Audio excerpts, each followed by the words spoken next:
Olá pessoal, eu sou o professor João Pedro e nesse vídeo, nessa breve vídeo, a gente vai fazer uma introdução resumida ao conteúdo de circuitos elétricos, o nosso próximo conteúdo, certo?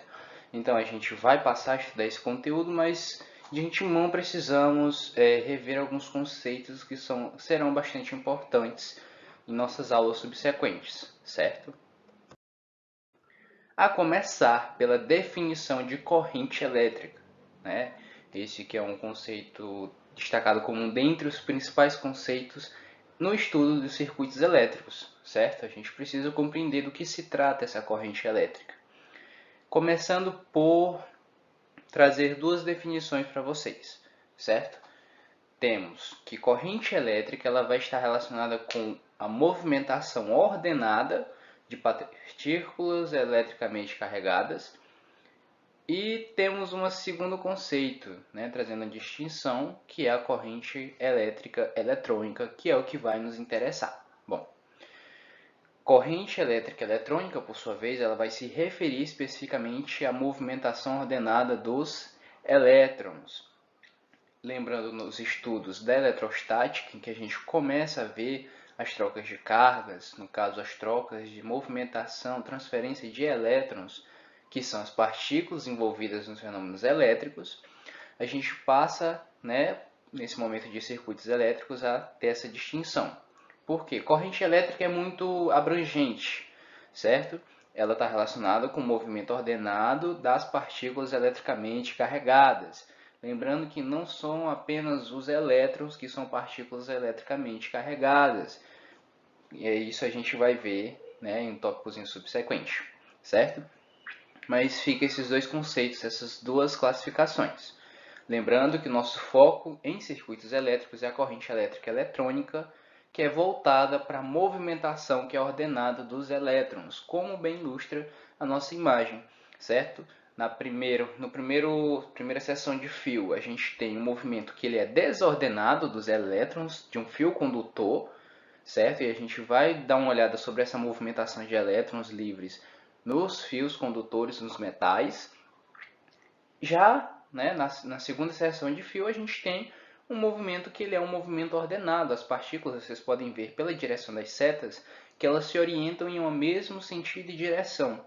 Isso vem a constituir a corrente elétrica, o movimento que é ordenado, não um movimento desordenado.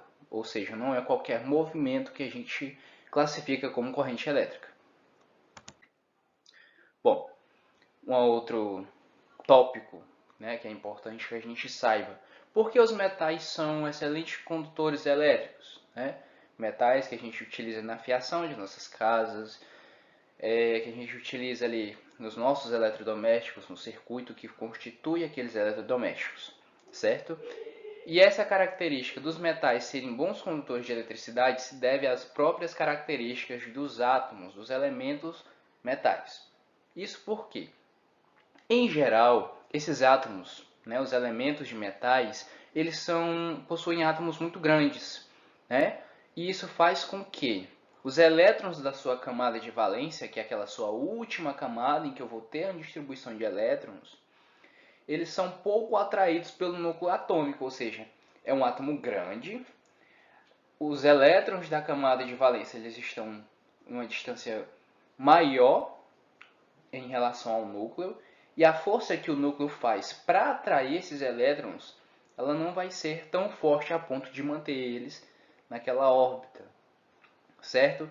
E isso vai permitir, que esses elétrons eles possuam a liberdade, se movimentando livremente entre os átomos de metal. Esses são os que a gente chama de elétrons livres, os elétrons da camada de valência. E a gente traz aqui o exemplo do ferro, relacionando ali a camada de valência dele, a gente tem dois elétrons. Camada de valência, elétrons mais distantes do núcleo atômico, menor atração, os elétrons eles circundam por entre os átomos que constituem determinada matéria, certo? Isso vai caracterizar o que a gente vê em química como a ligação metálica, que também é chamada de mar ou nuvem de elétrons. Como é que ela é caracterizada? A gente tem que esses elétrons livres eles circulam entre os átomos do metal que constitui determinada matéria, no nosso caso o fio de cobre, né, o principal que a gente utiliza nas instalações elétricas. Então a gente tem vários átomos de metal de cobre constituindo, né, aquele fio.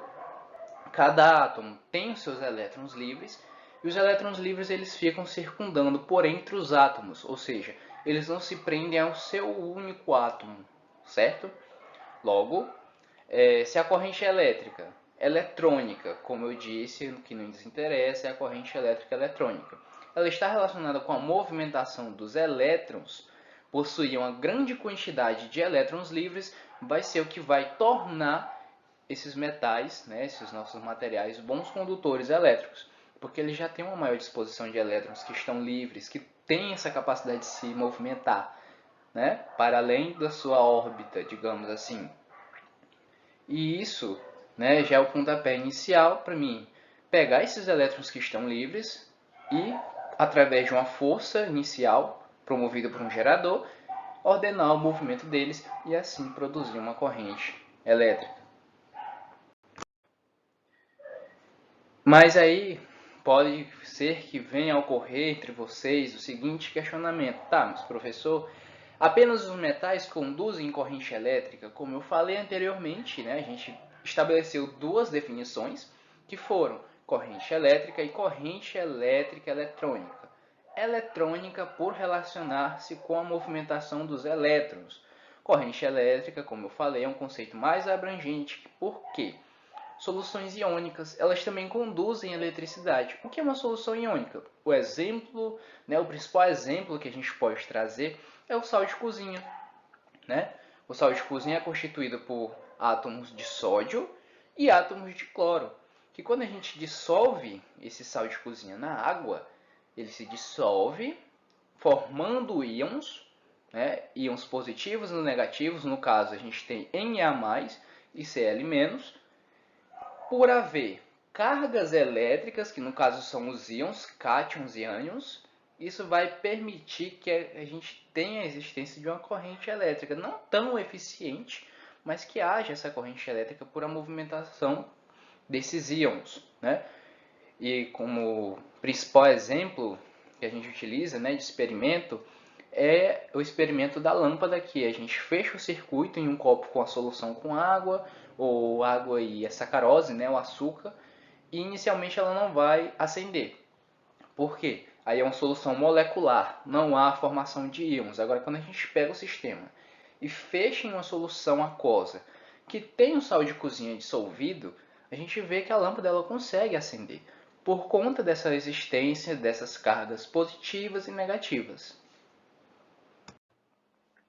Bom, agora sim, tendo em vista essas principais características que tornam os metais bons condutores, o que é uma corrente elétrica e que não são apenas os metais que conduzem corrente elétrica, a gente pode partir, né, a gente pode dar um pontapé inicial, certo? A gente vai só introduzir o que é um circuito elétrico, sendo que circuito elétrico vai se tratar de um conjunto de aparelhos que eles estão interligados eletricamente de uma forma apropriada, né? São aparelhos que estão conectados, pelos quais vai haver essa passagem de corrente elétrica, transformação de energia, né? Transformação dessa energia elétrica em uma outra forma de energia, e que ele vai ser constituído por pelo menos um gerador, né? A gente vai ver mais adiante que existem vários tipos de geradores, por exemplo, os geradores químicos, que são o quê?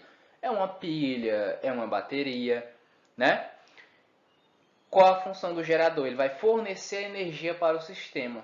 Por que eu preciso dessa energia inicial, como eu falei para vocês? A gente precisa dessa energia inicial para ordenar a movimentação dos elétrons. Eles estão naquele movimento desordenado, eu forneço energia através do gerador, eles passam a ter um movimento que vai ser ordenado. Bom, temos também em um circuito elétrico básico um receptor. Principal exemplo que a gente viu anteriormente na questão do experimento, né, da dissolução das soluções.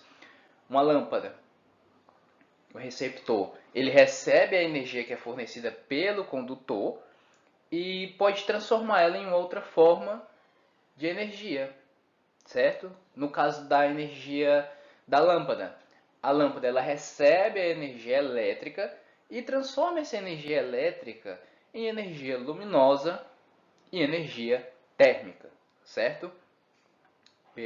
Pela resistência elétrica. E temos também os fios condutores, né? Os fios condutores que vão ligar aquele circuito, certo? Ligam o gerador a receptor. A gente tem aqui um exemplo básico, né? Em que eu tenho a minha pilha como sendo o meu gerador químico, tenho os meus fios condutores e também tenho a minha lâmpada, que é o meu receptor, que vai fazer essa transformação. Né? O circuito elétrico mais simples pode ser constituído de uma pilha, bateria, lâmpada incandescente por fios elétricos. Aqui a gente vai ver, né, de maneira abreviada, porque a gente vai aprofundar isso daí mais adiante, cada um desses componentes também vai ter a sua simbologia em circuitos elétricos, certo? A gente vai esmiuçar isso aí mais à frente. Aqui é só o que eu já disse para vocês, o que cada um desses componentes faz. E por hoje é isso, né? Vocês vão assistir esse vídeo. Trago aqui ao fim da nossa videoaula algumas recomendações de vídeos, como o vídeo da história da eletricidade, também o vídeo de viagem na eletricidade, que já é uma animação. Em aulas subsequentes, aprofundaremos nossos estudos em correntes elétricas, adentrando em outros conceitos. Uma boa tarde, bons estudos e obrigado pela atenção.